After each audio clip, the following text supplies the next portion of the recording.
मेरे देशवासियों को स्वतंत्रता दिवस की हार्दिक शुभकामनाएं।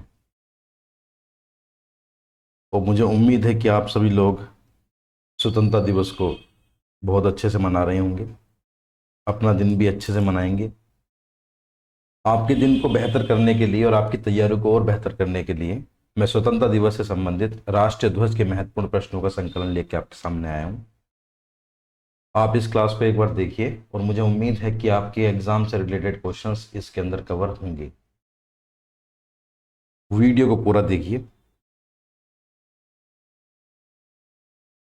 देखिए, अब ये देख रहे होंगे आप, सबसे पहला फोटो लगा हुआ है वंदे मातरम लिखा है, बीच में तीन रंग हैं, हरा है और पीला है और लाल है। तो 1906 को भारत का पहला राष्ट्रीय ध्वज 1906 7 अगस्त 1906 कलकत्ता अधिवेशन में इसको फहराया गया था। कौन से अधिवेशन में? कलकत्ता अधिवेशन में 1906 के।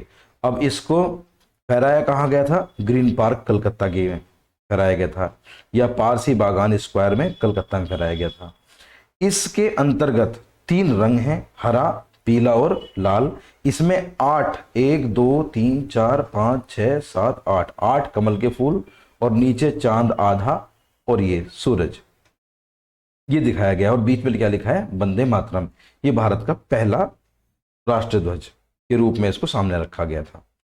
1906 में जो कलकत्ता अधिवेशन था उसकी अध्यक्षता किसने की थी? ये बहुत इंपॉर्टेंट क्वेश्चन बनता है। दादा भाई नौरोजी ने। दादा भाई नौरोजी को the great old man of India, man of India भी कहते हैं। इंपॉर्टेंट क्वेश्चन है, काफी सारी चीजों में इन्होंने इंपॉर्टेंट रोल अदा किया था। भारत की पहली गरीबी रेखा या भारत की पहली राष्ट्रीय आय का अनुमान भी दादा भाई नौरोजी ने लगाया था। तो इसके अंतर्गत हमने देख लिया है, पहला जो राष्ट्रीय ध्वज हमारा आया था, बीच वंदे मातरम लिखा हुआ, उसके अंदर 8 कमल हैं, एक आधा चंद्रमा है और सूरज है। ये कब आया था? 1906 में। इसके बाद 1907 में मैडम भीकाजी कामा, बहुत इंपॉर्टेंट क्वेश्चन, 1907 में मैडम भीकाजी कामा ने निर्वासित क्रांतिकारियों के समूह द्वारा 1907 में जर्मनी में, किस जगह पर? जर्मनी में भारत का राष्ट्रीय ध्वज फहराया गया था, जो विदेशी भूमि में फहराया जाने वाला भारत का पहला राष्ट्रीय ध्वज था। अब लेकिन इस राष्ट्रीय ध्वज के अंतर्गत क्या था? 1 2 3 4 5 6 7 कमल, वंदे मातरम बीच में लिखा हुआ, इधर हमारा सूरज और इधर की तरफ चांद और तारा। थोड़ा सा अंतर था लेकिन लगभग वैसा ही था। उसके बाद में फिर महत्वपूर्ण आता है 1917 की। 1917 में होम रूल आंदोलन शुरू किया गया था एनी बेसेंट के द्वारा और लोकमान्य तिलक के द्वारा, दोनों के द्वारा अलग अलग किया गया था। एनी बेसेंट के द्वारा भी किया गया था और लोकमान्य तिलक के द्वारा भी किया गया था। इसके दौरान एक नए झंडे को अपनाया गया था। इस झंडे में 5 वैकल्पिक रंग और 4 हरी क्षैतिज पट्टियों को मिलाकर बनाया गया था। देखो, ये हरी और लाल पट्टियां इसके अंदर मिलाकर फैलाई गई हैं, ठीक है, इनसे बनाया गया था ये। और इसके अंतर्गत हमारा यूनियन जैक का निशान था और चांद तारे का निशान था, ये निशान बनाए गए थे। तो 1907 में, 1917 में, 1907 में मैडम भीकाजी कामा के द्वारा जर्मनी में। इसके बाद जो तिरंगा हमारा वर्तमान में है, उस तिरंगे में सबसे ऊपर रंग है केसरिया, बीच में है सफेद और नीचे है हरा। इस केसरिया रंग को लाल रंग से प्रतिस्थापित कर दिया गया था 1931 के कांग्रेस के कराची अधिवेशन में, कराची बैठक में। और उस समय पर इसमें बीच में सफेद रंग डालने की जो सुझाव दिया था वो गांधी जी ने दिया था। गांधी जी ने कहा था कि बीच में सफेद रंग का सुझाव देना चाहिए। एक लाल रंग और एक हरा रंग, ये 2 रंग थे मुख्य रूप से, लेकिन बाद में इसको केसरिया करा गया हिंदुओं का रंग दर्शाने के लिए और मुस्लिमों का दर्शाने के लिए इसमें हरा किया गया। लेकिन बीच में डाल दिया गया सफेद, गांधी जी के कहने पर, गांधी जी के सुझाव पर। हालांकि उनको ये सिफारिश हंसराज जी ने दी थी। और बाद में इसमें गांधी जी का चरखा दर्शाने के लिए चरखा बीच में रखा गया। तो इसका जो प्रस्ताव रखा गया वो 1931 में रखा गया और इसको लाया कौन था? पिंगली वेंकैया। ये प्रस्ताव पिंगली वेंकैया के द्वारा लाया गया। बाद में जो हमारा वर्तमान तिरंगा है उसको भी पिंगली वेंकैया के द्वारा ही बनाया गया। तो हमारा अगर कभी क्वेश्चन ये आता है कि राष्ट्रीय ध्वज किसने बनाया था, तो आंसर क्या रहेगा? पिंगली वेंकैया ने। ठीक, आगे देखते हैं। इसमें गांधी जी के कुछ बदलाव किए गए, गांधी जी ने इसमें कुछ बदलाव किए थे, मतलब लाल और हरे के बीच में सफेद रंग का जो सुझाव दिया था और एक चरखा जोड़ा था, सफेद रंग की पट्टी और एक चरखा जोड़ा गया था। अब ये चरखा जुड़ा हुआ था, इसको बाद में जब भारत के आजाद होने के बाद राष्ट्रीय ध्वज एक्सेप्ट करने की बात आई थी, तो राष्ट्रीय ध्वज एक्सेप्ट करने के समय पर चरखा उस समय हटा दिया गया, मतलब इसको 1947 में हटा दिया गया। तो प्रश्न ये बनता है कि चरखा बीच में था, इस चरखे का चिन्ह कब तक रहा या कब हटाया गया? तो 1947 तक रहा, जुलाई 1947 तक। और 22 जुलाई 1947 को इसमें चरखा हटा करके बीच में अशोक का चक्र, जिसमें कि 24 तिल्लियां हैं, उसको स्वीकार किया गया। तो आगे देखते हैं। तो बीच में ये चक्र है, इसमें 24 तिल्लियां हैं, तिल्लियां, इसको स्वीकार किया गया। और इसको स्वीकार कब किया गया? 22 जुलाई 1947 को, मतलब 22 जुलाई 1947 से पहले यहां बीच में चरखा था और बाद में चक्र आ गया। इसको भारत ने स्वीकार कर लिया गया, संविधान सभा द्वारा स्वीकार कर लिया गया। संविधान सभा की राष्ट्रीय ध्वज पर गठित तदर्थ समिति, तदर्थ समिति के जो अध्यक्ष थे वो डॉक्टर राजेंद्र प्रसाद थे। एक प्रश्न और पूछा जाता कि झंडा समिति के अध्यक्ष कौन थे? झंडा समिति, तो झंडा समिति के अध्यक्ष अगर कभी पूछे जाए तो आंसर रहेगा जे.बी. कृपलानी। और आपसे अगर क्वेश्चन कभी पूछा जाए कि तदर्थ समिति के अध्यक्ष कौन थे, राष्ट्रीय ध्वज तदर्थ समिति के अध्यक्ष, तो डॉक्टर राजेंद्र प्रसाद थे। अब भारतीय संविधान के अनुसार हमें राष्ट्रीय ध्वज और राष्ट्रगान का सम्मान करना चाहिए, ये एक हमारा मौलिक कर्तव्य है। और भारतीय संविधान के भाग 4 क के अंतर्गत, भाग 4 क के अंतर्गत मौलिक कर्तव्य हैं। कितने मौलिक कर्तव्य हैं? 11 मौलिक कर्तव्य हैं। और इन मौलिक कर्तव्यों का अनुच्छेद है 51 क। 51वें अनुच्छेद के एक मौलिक कर्तव्य में लिखा गया है कि भारत के प्रत्येक नागरिक का कर्तव्य होगा कि वह संविधान का पालन करे और उसके आदर्श और संस्थानों, राष्ट्रीय ध्वज और राष्ट्रगान का सम्मान करे। ठीक है, तो राष्ट्रीय ध्वज और राष्ट्रगान का सम्मान करना प्रत्येक भारतीय नागरिक का मौलिक कर्तव्य है, जो कि भारतीय संविधान के भाग 4 क में लिखा गया है और जिसका अनुच्छेद है 51 क। इसके बाद एक केस हुआ था, सुप्रीम कोर्ट में एक वाद हुआ था, नवीन जिंदल वाद, नवीन जिंदल वाद। नवीन जिंदल वाद में यह फैसला दिया गया था, उससे पहले, नवीन जिंदल वाद से पहले पब्लिक प्लेस में राष्ट्रीय ध्वज को फहराना कानूनी रूप से गलत था, लेकिन उसके बाद में पब्लिक प्लेस में राष्ट्रीय ध्वज को फहराने के ऊपर अनुमति दे दी गई। तो क्वेश्चन ये पूछा जाता है कि भारतीय संविधान के अंतर्गत किस अनुच्छेद के तहत राष्ट्रीय ध्वज को फहराना एक मौलिक अधिकार है? तो राष्ट्रीय ध्वज को फहराना मौलिक अधिकार है अनुच्छेद 19(1) के तहत, अनुच्छेद 19 के तहत। ठीक, नेक्स्ट, भारत का राष्ट्रीय गान क्या है? जन गण मन। और राष्ट्रीय गीत क्या है? वंदे मातरम। आपसे अगर पूछ ले कोई राष्ट्रीय गीत, तो राष्ट्रीय गीत होगा हमारा वंदे मातरम।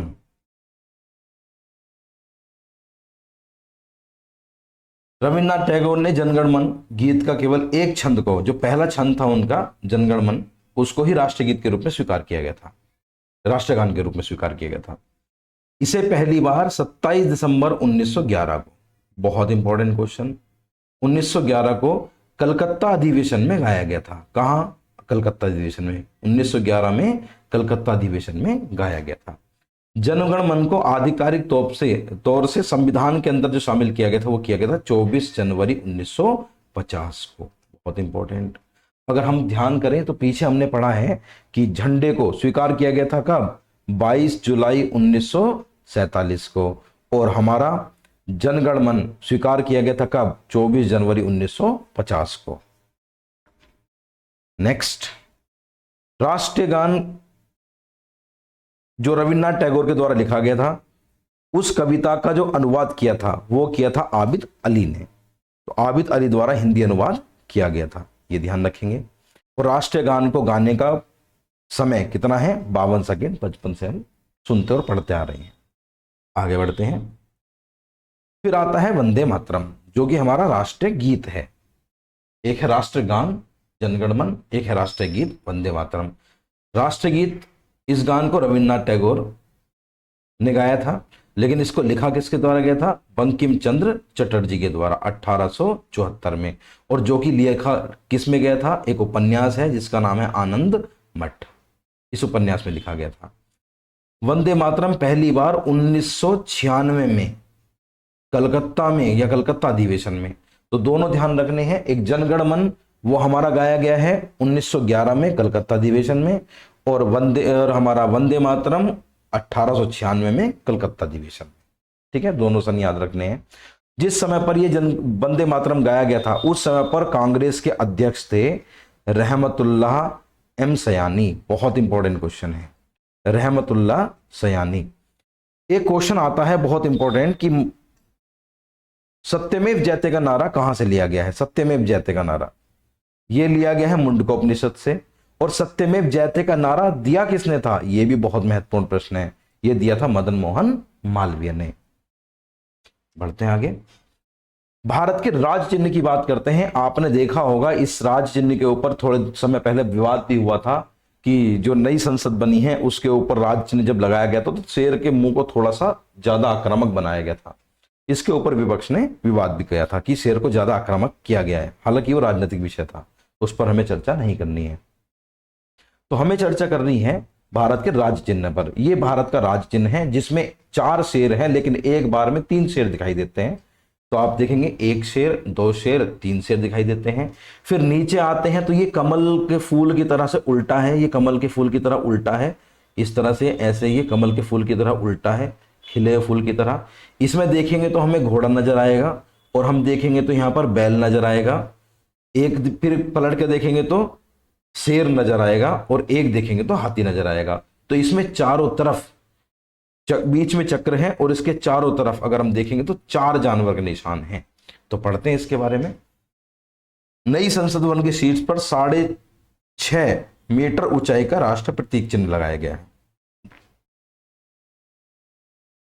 भारत का राज चिन्ह सारनाथ स्थित अशोक के सिंह स्तंभ से लिया गया है। इसमें मूल रूप से 4 शेर हैं जो ऊपर दिखाई देते हैं, चारों दिशाओं की ओर मुंह करके रखा हुआ है। नीचे की तरफ हमको 4 जो आधार, गोल आधार है उस पर 4 जानवर, हाथी, घोड़ा, बैल और शेर, ये दिखाई देते हैं। राष्ट्र के प्रतीक को 26 जनवरी 1950 में भारत सरकार द्वारा अपनाया गया था। कब अपनाया गया था? 26 जनवरी 1950 को। 4 जानवर क्या क्या दर्शाते हैं वो देखते हैं।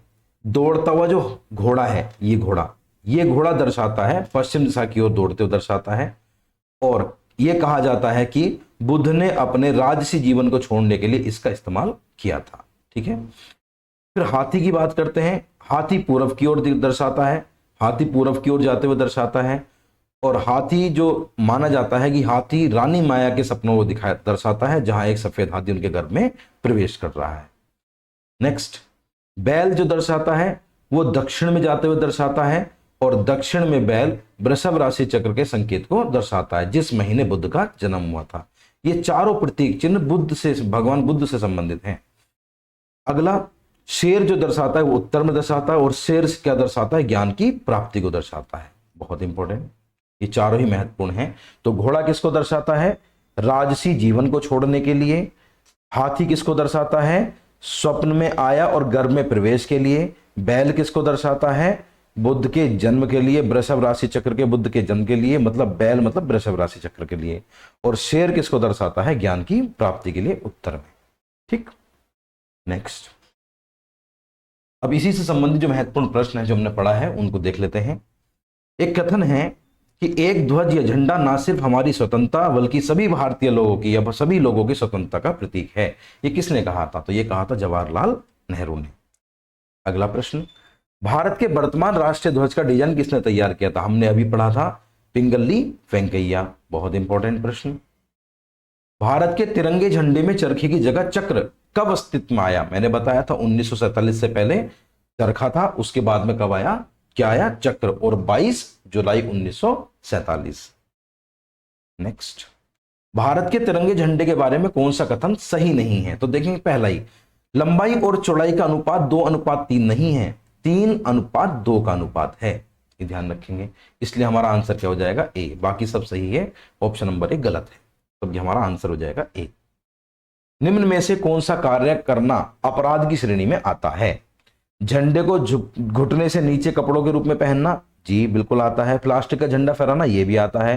राष्ट्रध्वज का प्रयोग व्यापार, व्यवसाय या पेशे के लिए किया जाना, ये सभी। तो ये हमारी राष्ट्रध्वज संहिता 2002 के अंतर्गत वर्णित किया गया है।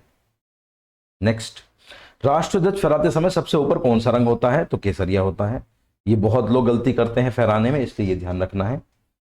झंडे के इस्तेमाल करने के बाद सफेद रंग किस बात का प्रतीक होता है? सफेद रंग प्रतीक है सच्चाई और विचारों की पवित्रता का, मतलब शांति का।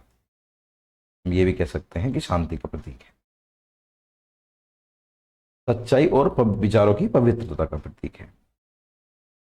राष्ट्रीय ध्वज या झंडा कहां पर फहराया जा सकता है? तो राष्ट्रपति भवन पर, संसद भवन पर और आमतौर पर लोगों के घरों पर। और मैंने भी थोड़ी देर पहले बताया था कि ये केस हुआ था नवीन जिंदल, जिसके बाद में सुप्रीम कोर्ट ने राष्ट्रीय ध्वज को सभी पर घरों पर फहराने या पब्लिकली फहराने के ऊपर अलाउ कर दिया था। तो 26 जनवरी 2002 से फ्लैग कोड बदला गया और अब भारतीयों को कहीं भी किसी भी समय गर्व के साथ झंडा फहराने की आजादी दी गई। लेकिन उसके कुछ नियम हैं जो कि राष्ट्रीय ध्वज संहिता 2002 के अंतर्गत संरक्षित है। सुप्रीम कोर्ट ने किस अनुच्छेद के तहत ध्वज फहराने के अधिकार को मौलिक अधिकार के रूप में घोषित किया था? हमने पढ़ा है अभी, अनुच्छेद 19(1) के तहत। सत्यमेव जयते कहां से उद्धृत किया गया है? तो ये हमने पढ़ा है, मुंडकोपनिषद से लिया गया है। नेक्स्ट, सत्यमेव जयते पहली बार किसके द्वारा सुनाया गया था? ये सुनाया गया था मदन मोहन मालवीय, महामना मदन मोहन मालवीय के द्वारा। भारत का राष्ट्रीय गीत वंदे मातरम पहली बार कब गाया गया था? तो वंदे मातरम गाया गया था 1996 में, और हमारा राष्ट्रगान जनगण मन गाया गया था 1911 में, और दोनों ही कलकत्ता अधिवेशन में। मुझे उम्मीद है कि आपको ये वीडियो पसंद आई होगी। आप सभी को फिर से स्वतंत्रता दिवस की हार्दिक शुभकामनाएं। आपका दिन मंगलमय हो और आपकी तैयारी चरम पर जाए, जिससे आप जल्दी से जल्दी अपनी भविष्य को मजबूत बना सकें, सफल बना सकें। बहुत बहुत धन्यवाद।